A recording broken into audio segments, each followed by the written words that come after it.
Yo, it's good. So the Detroit Pistons, man, I feel like I'm slacking a little bit on posting because I know everyone is excited about this recent run that the Detroit Pistons have been on, winning the last 6 or 7 games. Um, they've been doing their thing, and I think I've said for a minute, Asar Thompson needs to be in the starting lineup. I think we see it now. I think it becomes more evident than ever the impact that he's capable of making. But, you know, patience, patience is a virtue. It's something that I've been preaching for the Detroit Pistons for a while now. Be patient with this roster. And I guess I have to practice some of that with this coaching staff as well, even though I can't really complain about much of anything that they've done this season because it's, the proof is in the pudding. But it's to say, the loss of Jaden Ivey was a big blow to this team. And before I get into the outlook for this season, and not just the outlook for the season, but this like upcoming set of games, which is going to be really it's going to be really telling in terms of what this season ends up looking like. But it's to say that the Detroit Pistons, when they lost Jaden Ivey, they lost that secondary scorer, but not just a secondary scorer. He really is a 1B. When I say a 1B, I mean a player who can be your best player on any given night and lead your team to a victory against just about anybody. We've seen him do it last season against the Sacramento Kings. Absolute dominant performance going up against toe-to-toe De'Aaron Fox, Demonis Sabonis.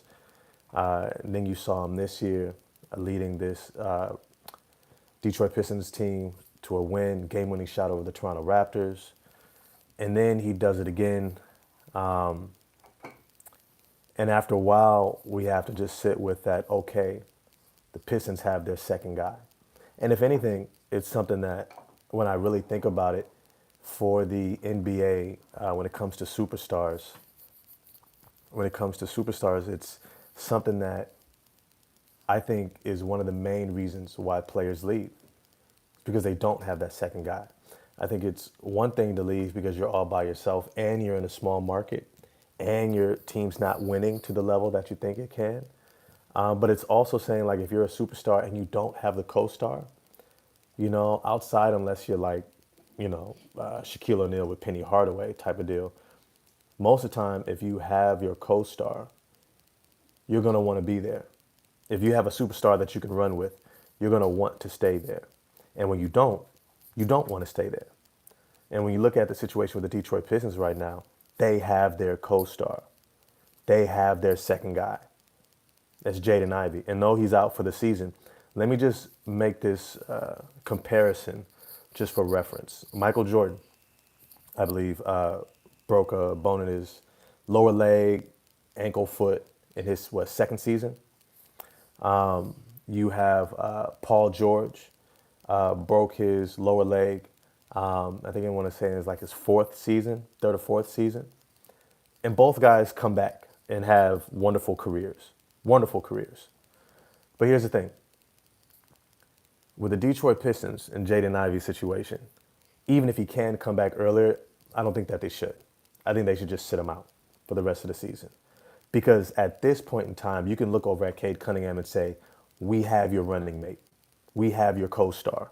We have your second guy, just like when you have Michael Jordan finally gets Scottie Pippen and he goes, I've got my other guy. This is officially the situation that the Detroit Pistons are in. They have their other guy. They've got Jaden Ivey. Jaden Ivey, for the foreseeable future, should be locked together. Detroit is a big enough of a market. They have enough culture. And I say culture is really big when it comes to superstars wanting to stay in the city because, well, let's just be clear. The majority of the players, especially dominant players and athletes, I think it's like 80-something%, are black, African American. Culture is important. It's important that you can walk through your city and feel like you're home. Feel like you got the restaurants you like, you've got music, you've got community, you got a sense of family around you, something that feels comfortable, confident you want to raise your kids around. That's why Donovan Mitchell left Utah for Cleveland. For Cleveland. That's saying something. right? Like he didn't leave Utah to go to LA or New York, Chicago. He went to Cleveland. That shows you just how important culture is to a superstar wanting to stay in your city. So I think Detroit Pistons, you can rest easy, and more than likely, Cade and Ivy are going to be a tandem for their careers, right? Knock on wood, health, assuming maintains, Ivy comes back.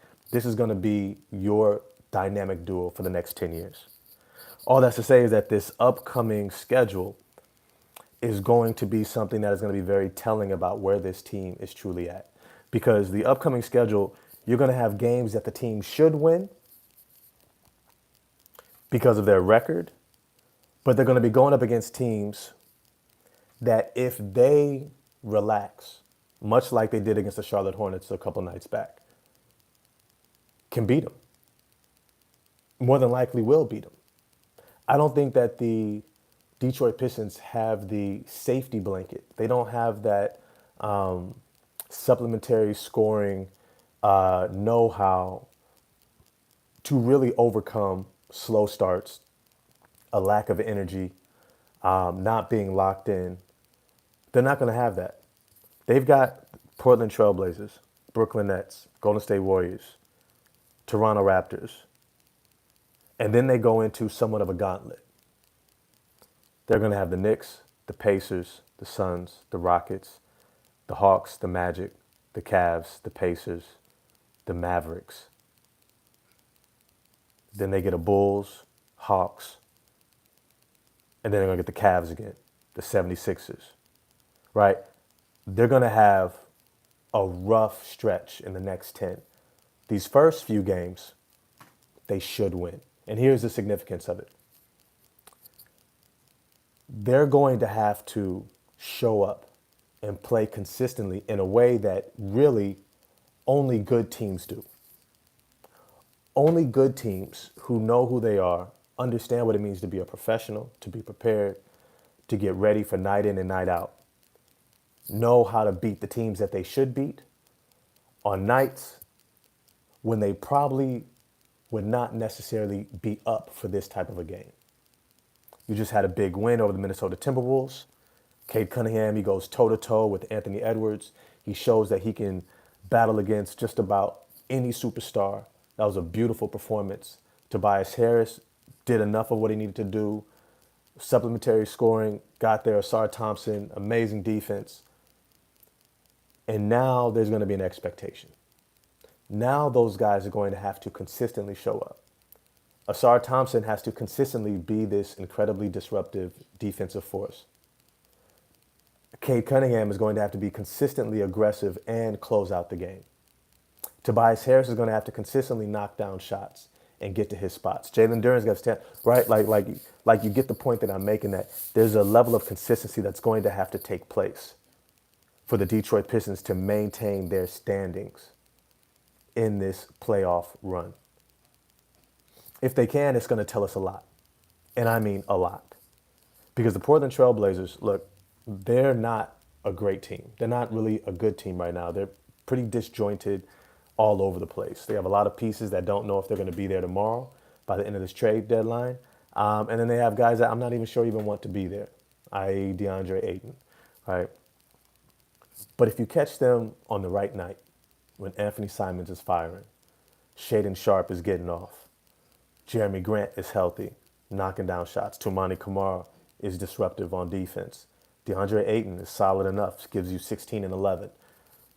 They can beat you. They can beat you. But this is what you have to consider. Is what you do good enough to beat teams like that?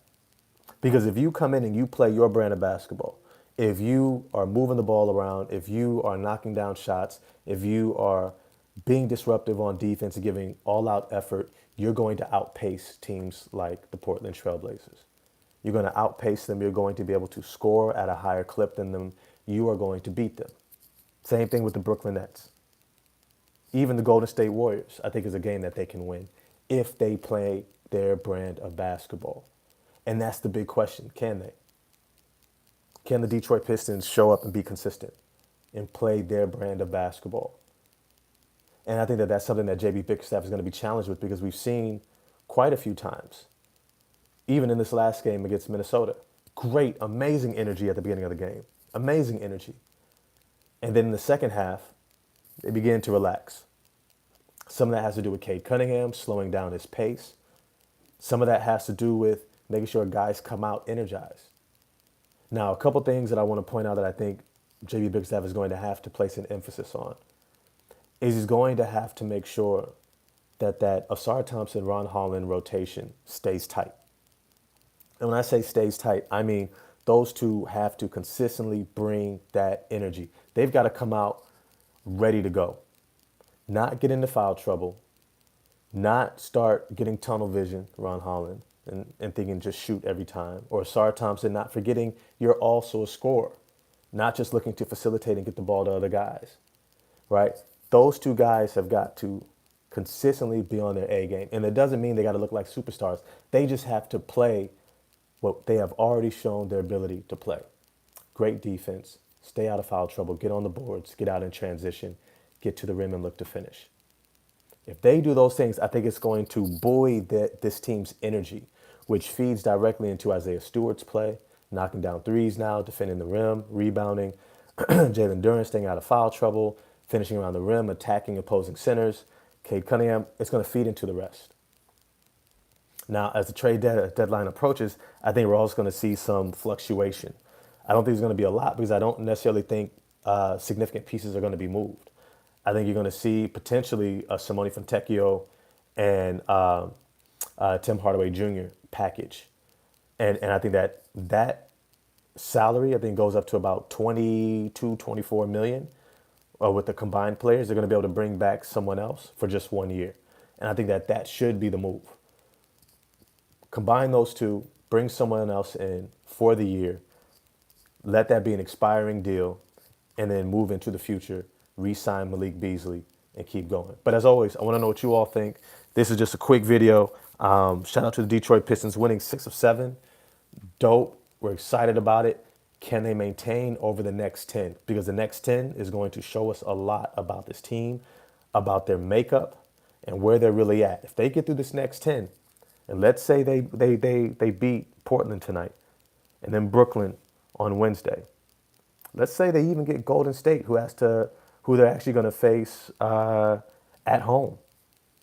I think they can beat them because they're kind of all over the place. The Raptors are going to be tough.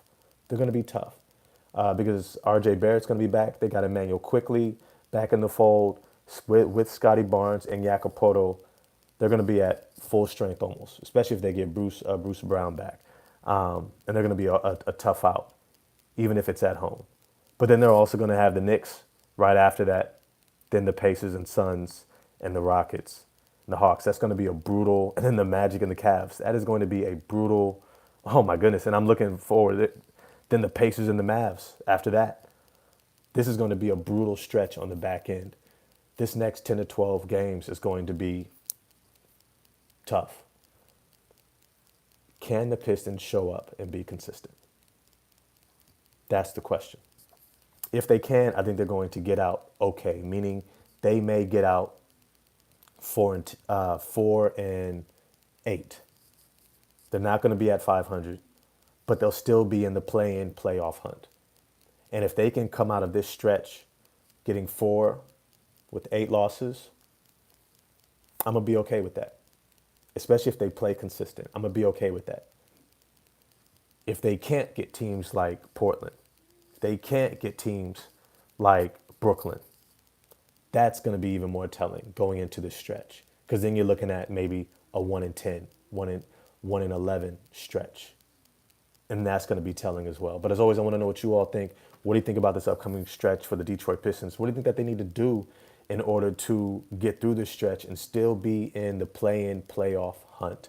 Holla at me in the comment sections. If you enjoyed the video, like, subscribe, hit the bell for notifications. And I'm going to get at y'all next time. Peace.